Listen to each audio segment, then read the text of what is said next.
Hey everyone, Jason Shepard here of MzeroA.com, and I imagine it's a bucket list item for so many of you. Making that trip and flying yourself, your family, your loved ones, your friends over to the Bahamas. Well, we had that opportunity. We paired up with our good friends over at Paragon Flight Training in Fort Myers. And it's actually a trip they do annually, flying over with their customers. So myself and the MzeroA.com team decided to tag along this year and had an awesome time.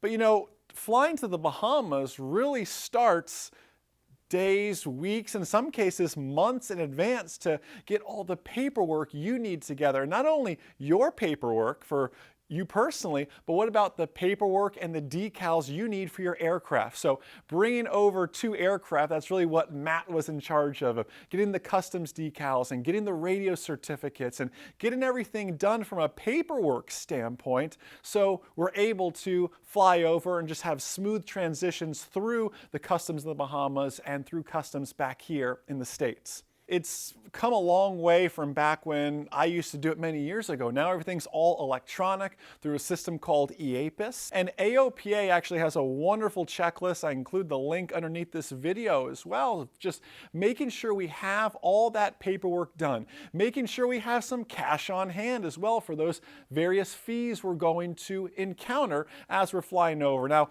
we were spoiled going into Marsh Harbor because it's a large, FBO, and we can just take a credit card and get fuel there, but there's a lot of, the outerline islands of the Bahamas that just can't take credit cards, and some don't have fuel, and cash is king at those kind of places, so it's very important that you have some cash on hand with you as well. Preparing for the flight, though, is even different from how you would prepare for any other flight. You really want to, first off, we legally need to have either life vests for each occupant, right? Or we need to have a raft. And Matt actually attended a very good Flying to the Bahamas seminar. They always do these at Sun and Fun in Oshkosh, so that's a bucket list item for you. You need to be thinking about that as well. But one thing, the lady that explained that seminar to Matt said, if it's not on you, it's not coming with you. Meaning you can have the best raft and rent it from wherever or have that in the airplane, but if you have to ditch, the first thing you're doing is getting out of that airplane, right? And you may not be able to get back into that airplane to get that raft out. So we've been operating on the philosophy of if it's not on you, it's not coming with you. So we may have looked like dorks leaving Palm Beach with our life vests on, and we had a glow stick as our signaling device in this pocket, and I had my pocket knife over in this pocket of the life vest, but you know what? We had our vests on, so if something happened, it was just doors ajar, and we can ditch from that airplane, and everybody has their life vests on already. And it was hot, and we probably looked silly, but I'll tell you, we wouldn't have looked so silly if something were to happen and we had to actually ditch that airplane. So little things like that you normally don't think about. You think that I've got my raft in the back, so I can check that box, I'm legal, but are you going to really be able to even use it?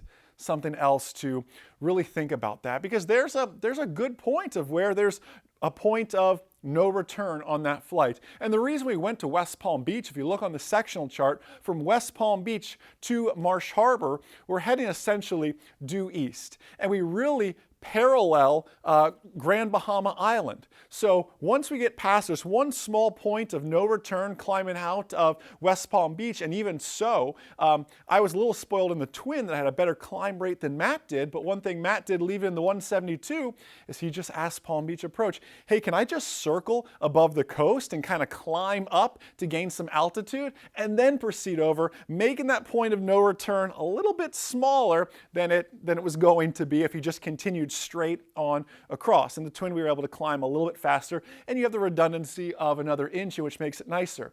But following Grand Bahama Island, we really paralleled it. So we had land underneath us for the most part of that flight. There's only one small point of no return. So could we have gone direct from Ocala to Marsh Harbor? Absolutely. But we would have been over water for a good portion of that flight. So it makes just more sense to me. Let's go down to Palm Beach. Let's fuel up just in case they're out of fuel in Marsh Harbor, whatever it may be, something like that.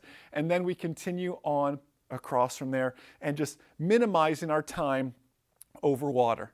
When we got there, it was just such a great welcome of everyone who met us there. We met one of the line guys there. His name was Marvin, who turns out Marvin is a huge MzeroA.com fan. So he was taking pictures around the airplane, just sharing, his stories of just bumming rides out there at the airport. It sounded like just a kid passionate about aviation, because I've been that kid who just hangs around airports and wants to take flights with everyone and fly in every type of airplane.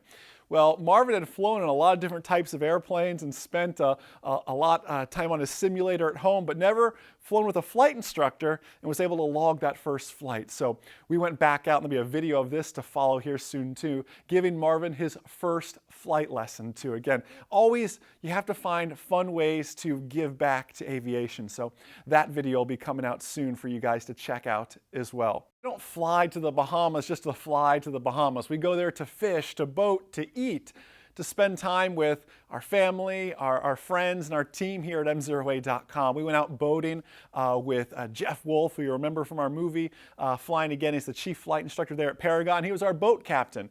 And we just had a wonderful time. Ella loved it, ended up passing out a little bit later, but a chance to just swim. We went over to just a great restaurant, kind of island hopping and having a wonderful time. Made it over to Hope Town, which has just an awesome lighthouse out there. And I'll be honest with you here for a second, I am still to this day a little scared of heights. I met other pilots that are scared of heights. So if you're one of those, leave a comment down below so I'm not feeling alone here.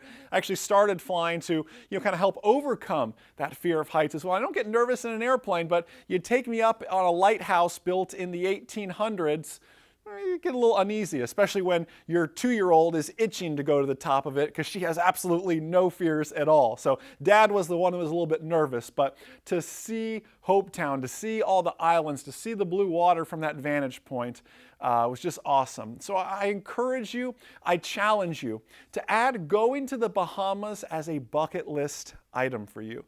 Just to see the Bahamas from the air under your own power is an incredible thing.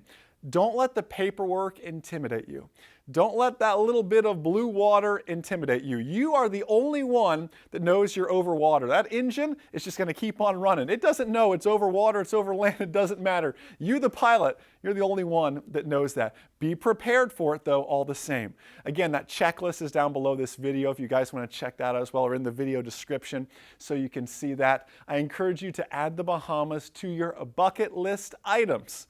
Enjoy the rest of your day, and most importantly, remember, a good pilot is always learning. Have a great day, guys. See ya. Pass your check ride or I'll pay for it. Join our #1 rated online ground school and participate in live mock check rides and interactive written test prep. Visit groundschoolacademy.com to learn more.